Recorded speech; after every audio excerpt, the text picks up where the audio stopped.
নমস্কার বন্ধুরা, হেসেল বনলক্ষ্মীতে আপনাদের সকলকে স্বাগত। আজ আমি বানাবো ঘরে থাকা উপকরণ এবং চাল দিয়ে একটা নতুন রেসিপি।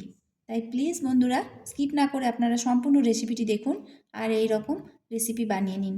দেখবেন ছোট থেকে বড় অবধি সকলের খুব পছন্দ হবে। চালের প্যানকেক বানানোর জন্য এখানে আমি 1 কাপ ভাঙা আতপ ভিজিয়ে রেখেছিলাম, ওজনে প্রায় 200 গ্রাম হবে। এটা আমি পেস্ট করবো বলে ভাঙা আতপই নিয়েছি, আপনারা যে কোনো চাল ইউজ করতে পারেন। চালটা খুব ভালো মতো ভিজে গেছে, এটা এখন মিক্সার গ্রাইন্ডারে ভরে নিচ্ছি।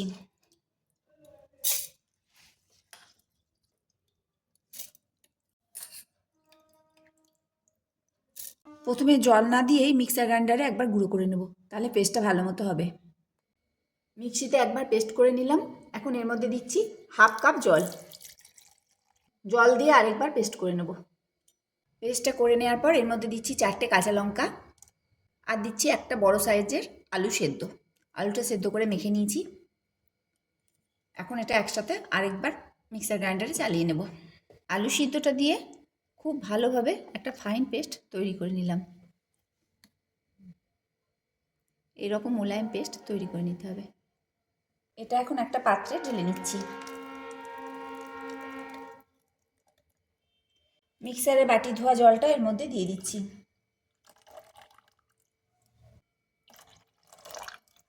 এখন অবধি জলের ইউজ করলাম 1 কাপ। যে কাপে চাল নিয়েছিলাম 1 কাপ, সেই কাপেরই 1 কাপ পরিমাণ জল দিলাম। এখন এটা খুব ভালোভাবে মিশিয়ে নিচ্ছি। এখন ব্যাটারটা ঠিক এই রকম ঘনত্বে আছে। এখন এই ব্যাটারের মধ্যে আমি কিছু সবজি ইউজ করব। খুব সরু সরু করে ক্যাপসিকাম, টমেটো, গাজর আর ধনেপাতা কেটে নিয়েছি। খুবই মিহি করে কাটতে হবে। এখন এগুলো এর মধ্যে দিয়ে দিচ্ছি। আর লঙ্কাটা যেহেতু বেটে দিয়েছি তাই লঙ্কাটা আর কুচি দিলাম না। আপনারা যদি লঙ্কা বেটে না দেন তাহলে এর মধ্যে কুচি দিতে পারেন। আমি একসাথে বেটেই দিলাম।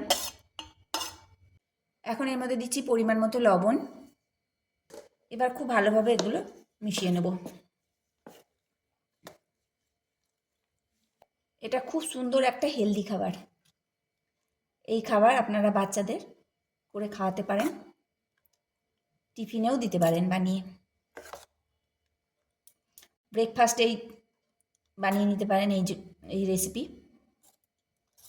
অনেকক্ষণ পেট ভরে থাকবে আর খেতেও খুব সুস্বাদু। এখন কড়াই গরম করে কড়াই দিচ্ছি 2 চামচ সাদা তেল। তেল গরম হলে এর মধ্যে দিচ্ছি হাফ চামচ সাদা জিরে, দিচ্ছি হাফ চামচ সর্ষে, কালো সর্ষে, আর দিচ্ছি হাফ চামচ সাদা তিল। এখন এটা একটু 30 সেকেন্ড মতো ভেজে নেব। এখন এটা এই ব্যাটারের মধ্যে দিয়ে দেব।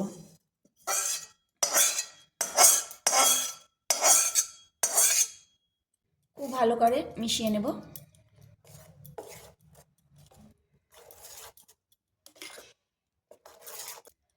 ব্যাটারটা ঠিক এইরকম ঘনত্বে আছে। এবার 10 মিনিটের জন্য ঢাকা দিয়ে রেস্টে রাখতে হবে। 10 মিনিট রেস্টে রাখা হয়ে গেছে। এখন এই ব্যাটারের মধ্যে দিচ্ছি 1 টেবিল চামচ দই, টক দই দিয়ে দিলাম। আর দিচ্ছি 1/4 চামচ বেকিং সোডা। এখানে আপনারা ইনো ইউজ করতে পারেন, আমি এখানে ইনো দিলাম না, তার জন্য টক দইটা আর বেকিং সোডা দিয়ে দিলাম। খুব ভালো করে মিশিয়ে নিতে হবে। এখন চাটু গরম করে দিচ্ছি 2 চামচ তেল।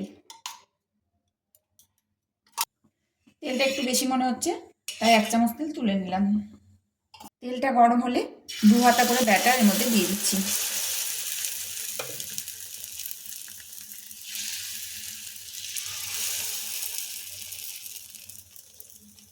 আঁচটা কমিয়ে দিলাম। লো টু মিডিয়াম ফ্লেমে এটা করতে হবে। এখন একটু ঢাকা দিয়ে দিচ্ছি। ঢাকা দিয়ে 3 মিনিটের জন্য রাখছি। এখন ঢাকাটা খুলে দেখছি, ওই পাশটা হয়ে গেছে, তাই একটু সামান্য তেল ওপর থেকে ছড়িয়ে দিচ্ছি।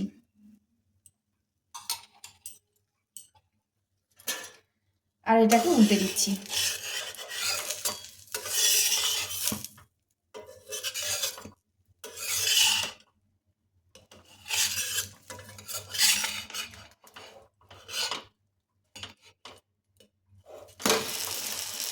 উল্টে আবার 2 মিনিটের জন্য ঢাকা দিয়ে রাখছি। এখন ঢাকাটা খুলে নিচ্ছি। পিছন দিকটাও হয়ে গেছে। এইভাবে আমি সব প্যানকেকগুলো বানিয়ে নেব। আরেকটু হবে, আমি আরেকবার উল্টে দিচ্ছি। রেসিপিটা যদি আপনাদের ভালো লাগে তাহলে প্লিজ লাইক, শেয়ার, কমেন্ট করুন।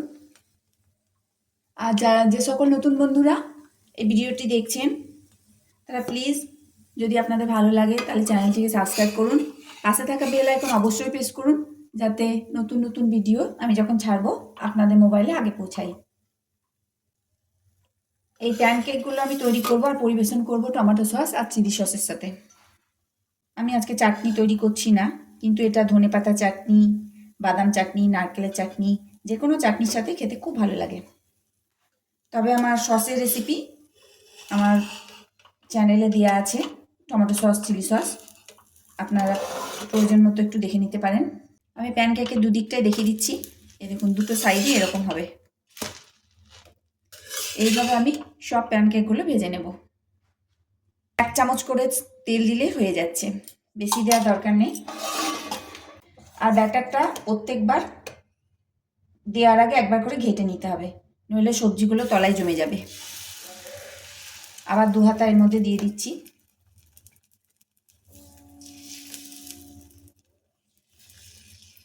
এইভাবে প্যানকেক বানিয়ে দেখুন, আশা করি আপনাদের খেতে সকলের ভালো লাগবে। আর রেসিপিটা কেমন লাগলো তা কমেন্ট করে অবশ্যই জানাবেন। সমস্ত রেসিপিটি দেখার জন্য হেসেল বনলক্ষ্মীর তরফ থেকে অসংখ্য ধন্যবাদ।